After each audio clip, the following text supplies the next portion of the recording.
Hey everyone, before today's video, I need to mention a few things. First and foremost, I want to thank everybody that has watched and liked the video, and to those who have subscribed to the channel.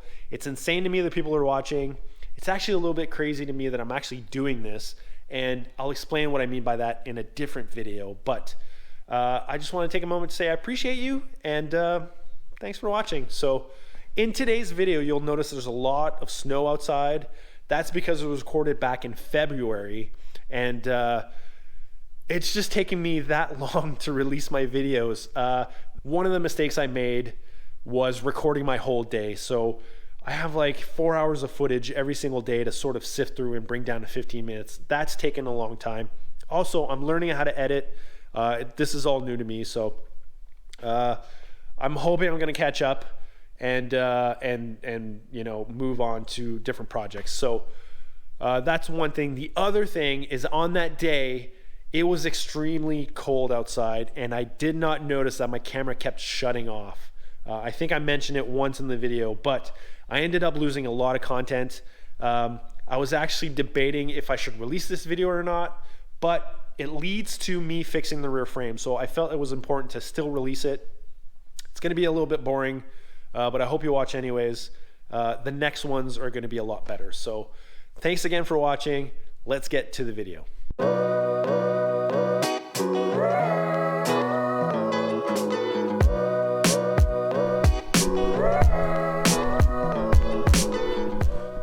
So it is snowing in Eastern Ontario today, and it's very cold, so I'm geared up. I'm wearing my toque, I'm wearing my boots. I want to spend some time in the shop. It's freezing because my shop's still not fully insulated. Maybe next year I'll be able to put some insulation in, but for now I got to deal with this cold weather. But I still want to spend some time in shop. So the plan is to work on this rear frame here. I think what I'm going to try doing is heating up this part and using a 3/4 inch rod, which fits inside, try to bend it upwards, and hopefully this will follow along. This part here, as you can see, is pretty straight. However, it has to move slightly to the right, so I may heat that up as well, just to make that a little bit easier to do. I'm hoping that'll work. First thing I have to do is heat the end of this because it's not fully square right now. This has a little dip in it, so I'm gonna heat this up and see if I can pry this up a little bit so I can put the square tubing inside.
So that didn't quite work as I had hoped. I think because of the crack and the holes here, it just collapsed on itself. So, but anyways, I think the best part at this point would be to replace this whole back section here. I'm thinking if I cut here and weld it here, it'll be bolted to this rear section. It'll be a lot stronger than just you know, welded in one spot with the potential that it might crack. It's so cold in here, my camera keeps shutting off. Okay, so because of COVID, I can't just walk in the store and get some metal for the rear frame. So I ordered a 1-inch steel tube. I'm waiting for the confirmation that I can go pick it up. In the meantime, I'm gonna try and see what I can do about straightening this frame. Hopefully it goes a little bit better than the rear frame there, but we'll see. Let's give it a shot.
looking a lot better.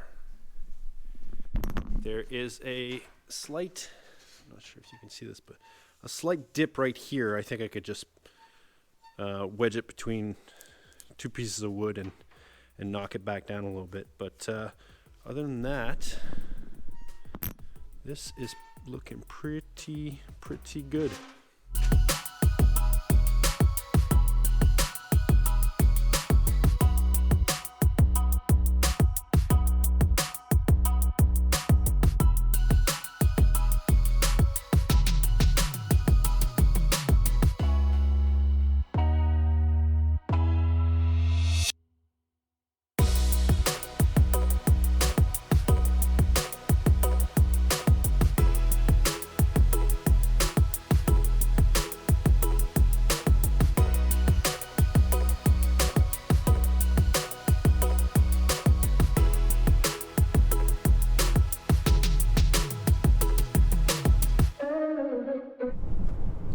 I just got a call from Princess Auto. My order is ready to be picked up and it closes shortly, so I'm gonna race over there.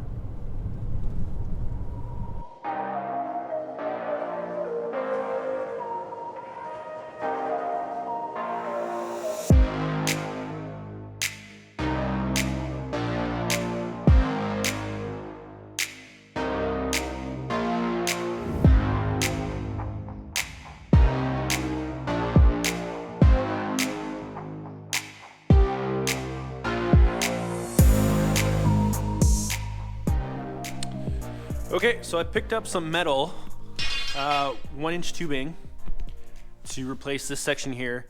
And while I was driving, I was thinking about how I should do this. And initially my plan was to cut in the center. That way the new piece would be bolted down to this rear section here. But instead, what I think I'm gonna try is to cut right behind here and sleeve it on the inside using another piece of tubing and extend it that way. I think keeping this section as one will be better. Also, since the pivot arm is going to be bolted to the new section and to the original frame, that's going to make it strong enough, I believe, to carry the box in the back. So that's the plan. Hopefully it works. Time to start cutting.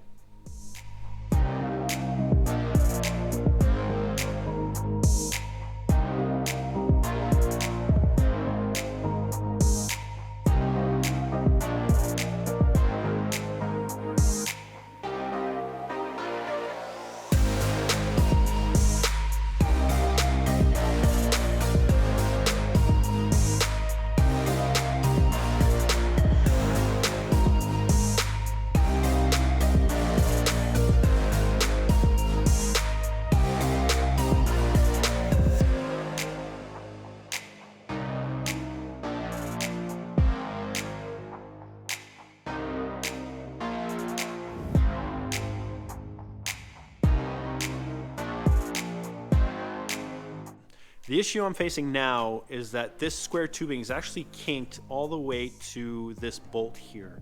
There's a rise at the center of the tube there that's preventing me from putting a sleeve in there. So I think I may need to go to my original plan, which was cutting it here, but I will also put a sleeve all the way across here, and it'll go across these two bolts and butt weld from here. That means this whole area is going to have to be taken off in order for me to weld all around. So a lot more work, but ultimately it'll probably be a lot stronger this way.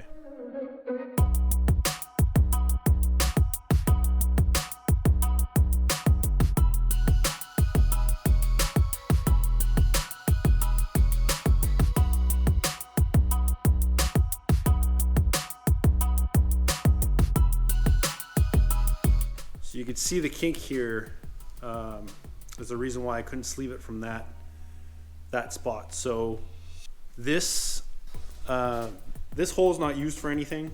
This is for the pivot arm, so I didn't mind cutting it so close to that hole. It's not used at all. So anyways, a lot of dirt in there. All right, on to the next.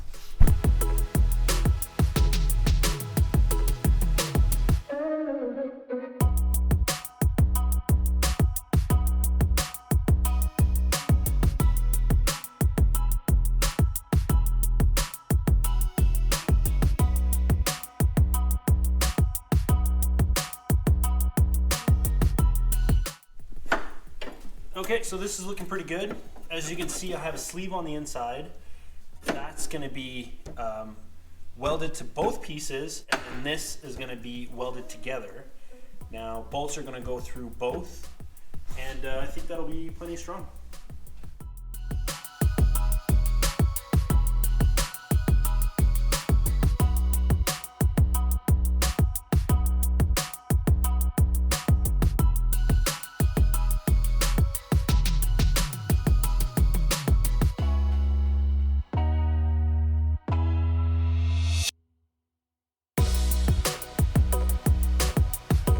Now what I'm going to do is put a mark underneath here in order to drill a hole through this one. Once that's done, I'll be able to use this piece, lay it on top of this one on the right hand side, and then transfer the hole on the side here for the pivot bar. That way I'm going to be pretty much